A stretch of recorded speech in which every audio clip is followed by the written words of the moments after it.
mahasiswa dari program studi Hukum Ekonomi Syariah, Fakultas Syariah Universitas Islam Negeri Raden Mas Said Surakarta. Pada kesempatan kali ini, saya akan melakukan review buku untuk memenuhi salah satu tugas mata kuliah Hukum Perdata Internasional. Buku yang saya review kali ini berjudul Dasar-Dasar Hukum Perdata Internasional, karangan Dr. Ari Purwadi SHMHum, dan buku ini diterbitkan oleh Pusat Pengkajian Hukum dan Pembangunan atau PPHP Universitas Wijaya Kusuma, Surabaya pada tahun 2016. Buku ini memiliki jumlah halaman sebanyak 222 halaman yang terdiri dari kata pengantar, daftar isi, footnote, daftar pustaka, dan juga biografi dari penulis itu sendiri. Buku ini memiliki 12 bab di dalamnya.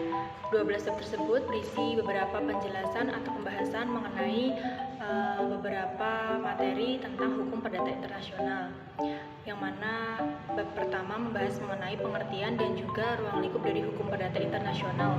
Bab kedua mengenai sejarah dari hukum perdata internasional. Bab ketiga mengenai teori kualifikasi.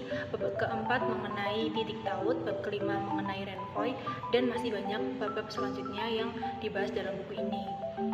Di sini saya akan menjelaskan secara singkat apa itu yang dimaksud dengan hukum perdata internasional.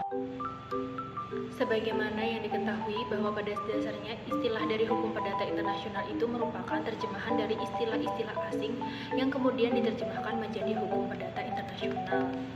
Dalam buku ini dijelaskan mengenai beberapa definisi dari hukum perdata internasional yang dikemukakan menurut beberapa ahli, baik itu ahli dari dalam maupun dari luar negeri. Menurut salah satu ahli hukum atau tokoh hukum di Indonesia, yaitu Muhtar Kusumaatmadja, bahwa yang dimaksud dengan hukum perdata internasional itu adalah keseluruhan dari kaidah atau asas hukum yang mengatur hubungan perdata yang melintasi batas negara. Atau dapat dikatakan bahwa HPI itu adalah hukum yang mengatur hubungan hukum keperdataan antara pelaku hukum yang masing-masing tunduk pada hukum perdata nasional yang berbeda. Di dalam sistem hukum setiap negara, termasuk juga Indonesia, terdapat dua kelompok hukum, yaitu yang pertama mengenai ketentuan yang digunakan untuk menyelesaikan persoalan-persoalan internal. Dalam arti, semua unsur-unsurnya itu terdiri atas unsur-unsur internal. Ketentuan inilah yang kemudian dinamakan dengan hukum material intern atau hukum material internal. Yang kedua, yaitu ketentuan yang mengatur dan menyelesaikan masalah-masalah yang mengandung unsur-unsur asing. Ketentuan-ketentuan ini menetapkan hukum mana yang berlaku terhadap hubungan-hubungan hukum yang tidak termasuk dalam persoalan-persoalan yang bersifat internal. Inilah yang kemudian dinamakan dengan hukum perdata internasional atau HPI. Secara sederhana, hukum perdata internasional itu memiliki definisi, yaitu hukum perdata untuk perkara-perkara internasional yang bercorak tanda kutip internasional. Internasional di sini dimaksudkan sebagai sebuah perkara yang ada unsur asingnya. Nah, unsur asing inilah yang kemudian menentukan apakah suatu masalah atau perkara itu termasuk ke dalam hukum perdata internasional atau tidak. Contoh kasus mengenai wan prestasi yang terlibat adalah pihak warga negara asing dengan warga Indonesia. Lalu contoh perceraian yang melibatkan pasangan suami istri beda negara. Nah, contoh-contoh tersebut menggambarkan bahwa sistem hukum atau aturan-aturan hukum dari suatu negara yang berdaulat itu seringkali dihadapkan pada masalah-masalah hukum yang tidak sepenuhnya bersifat internal domestik, melainkan juga ada kaitannya dengan unsur-unsur asing atau yang disebut dengan foreign elements. Unsur asing ini disebut juga dengan titik pertalian atau point of contact, karena hal itu mempertalikan fakta-fakta dan juga keadaan yang berkaitan dengan sesuatu sistem hukum tertentu. Nah, apa yang dimaksud dengan titik taut atau titik pertalian? Titik taut adalah fakta-fakta di dalam sekumpulan fakta perkara hukum perdata internasional yang menunjukkan pertautan antara perkara ini dengan suatu tempat atau dalam hal ini adalah negara tertentu. Dan karena itu menciptakan relevansi antara perkara yang bersangkutan dengan sistem hukum dari tempat itu.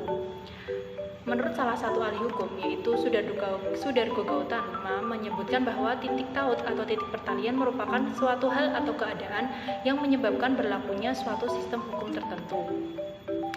Dalam setiap proses pengambilan keputusan hukum, tindakan kualifikasi atau qualification merupakan bagian dari proses yang hampir pasti dilalui. Hal itu karena dengan adanya kualifikasi, orang itu mencoba untuk menata sekumpulan fakta yang dihadapinya sebagai sebuah persoalan hukum. Kemudian setelah itu mendefinisikannya dan kemudian menempatkannya ke dalam suatu kategori yuridik tertentu. Di dalam hukum internal, kualifikasi merupakan suatu proses berpikir logis untuk menempatkan konsepsi-konsepsi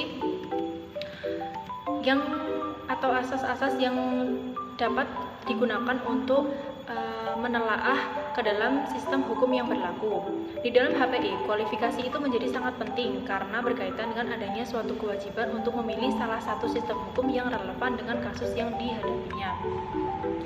Nah, teori kualifikasi ini dibagi menjadi 3. Yang pertama, ada teori kualifikasi menurut Lex Fori, yang kedua, teori kualifikasi menurut Lex Gauss, dan yang ketiga adalah teori kualifikasi yang dilakukan secara otonom.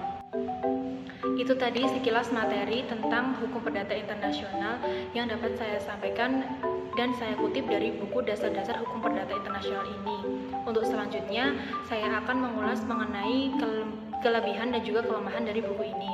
Menurut saya, buku ini isinya cukup lengkap dan berisi pembahasan-pembahasan yang berkaitan dengan hukum perdata internasional mulai dari dasar-dasarnya hingga beberapa komponen-komponen yang mengarah pada proses penyelesaian perkara mengenai hukum perdata internasional. Selain itu, buku ini juga dilengkapi dengan beberapa contoh kasus serta penyelesaiannya sekaligus ditambah dengan beberapa ilustrasi sebagai pendukung sebuah konsep sehingga para pembaca bisa lebih mudah memahami konsep yang disampaikan oleh penulis. Dan untuk kekurangannya, menurut saya terdapat beberapa pembahasan yang memang memiliki kalimat yang agak sulit untuk dipahami sehingga memerlukan pemahaman ulang bagi para pembacanya.